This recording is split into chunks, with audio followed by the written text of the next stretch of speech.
For years, we've heard the Republicans and the GOP excoriate us about identity politics.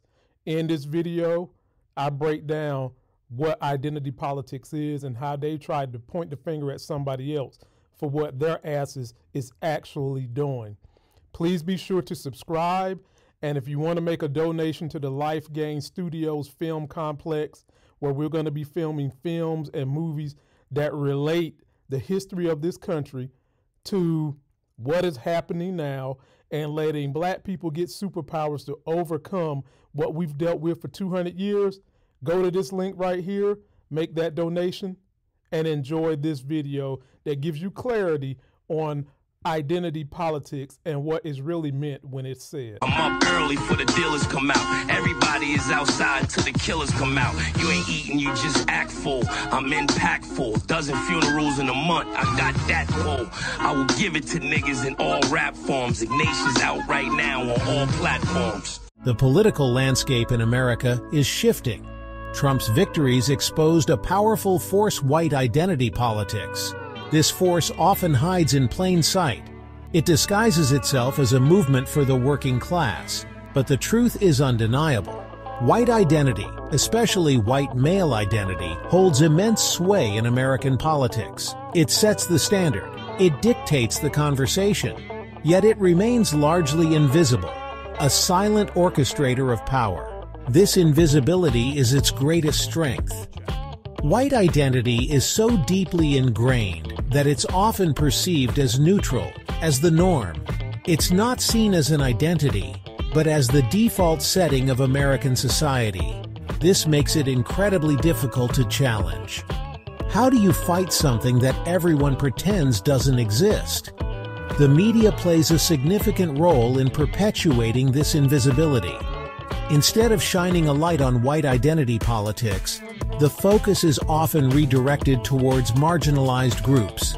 Their struggles for equality are framed as divisive identity politics. This framing conveniently ignores the power dynamics at play. It overlooks the fact that the loudest voices often belong to those who already hold the most power. The result is a distorted reality where the real drivers of political division remain unexamined. The focus on marginalized groups as the source of identity politics serves as a convenient distraction. It allows white identity politics to continue operating from the shadows, shaping the political landscape without ever being held accountable. The 2016 election of Donald Trump served as a stark illustration of white identity politics in action. Trump's campaign rhetoric resonated with a specific demographic: white Americans who felt increasingly marginalized in a changing nation. His promises to make America great again tapped into a deep well of nostalgia, a yearning for a time when white identity was unchallenged and dominant. This sentiment wasn't born overnight.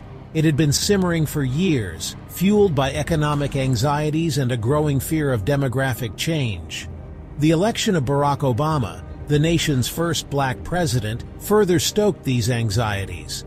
For some, it signaled a shift in the balance of power, a threat to the long-held dominance of white identity. Trump skillfully exploited this sentiment, using coded language and dog whistles to appeal to racial resentment without ever explicitly mentioning race. He spoke of bad hombres and shithole countries. He promised to build a wall to keep out immigrants. His message was clear: America was for white people, and he was their champion. The media largely failed to grasp the significance of this moment. Instead of recognizing the role of white identity politics in Trump's victory, they focused on other factors, such as economic anxieties and Hillary Clinton's shortcomings as a candidate. This failure to accurately diagnose the problem had serious consequences, as it allowed white identity politics to fester and grow even stronger in the aftermath of Trump's victory. The media plays a crucial role in shaping public discourse. Unfortunately, when it comes to white identity politics, the media often falls short. Instead of directly addressing this pervasive force, many outlets dance around the issue. This reluctance to name the problem only serves to strengthen it. One example of this can be seen in the aftermath of Kamala Harris's defeat in the 2020 election. Pundits were quick to blame identity politics for her loss. This vague accusation, often leveled at Democrats, implies that any attempt to address racial or gender inequality is inherently divisive. This framing is incredibly misleading. It ignores the historical context of systemic racism and sexism that continues to shape American society. By focusing solely on the supposed divisiveness of identity politics, the media effectively silences conversations about race and gender. This silence is dangerous. It allows white identity politics to operate with impunity, further entrenching the existing power structures.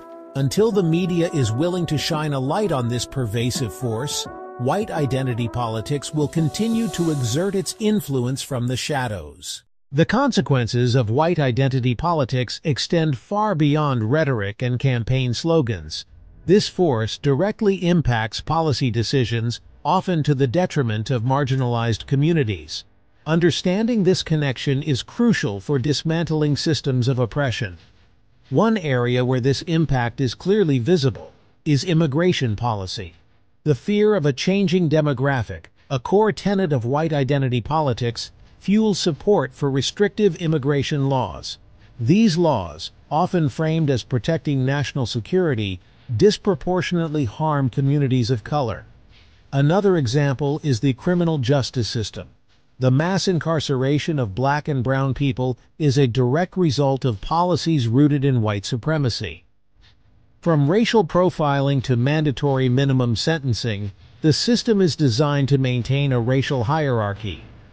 These are just two examples of how white identity politics manifests in policy. By examining the impact on marginalized communities, we can begin to dismantle these harmful systems. Only then can we move towards a more just and equitable society. I'm up early for the dealers come out. Everybody is outside till the killers come out. You ain't eating, you just act full. I'm impactful. Dozen funerals in a month. I got that pull. I will give it to niggas in all rap forms. Ignatius out right now on all platforms.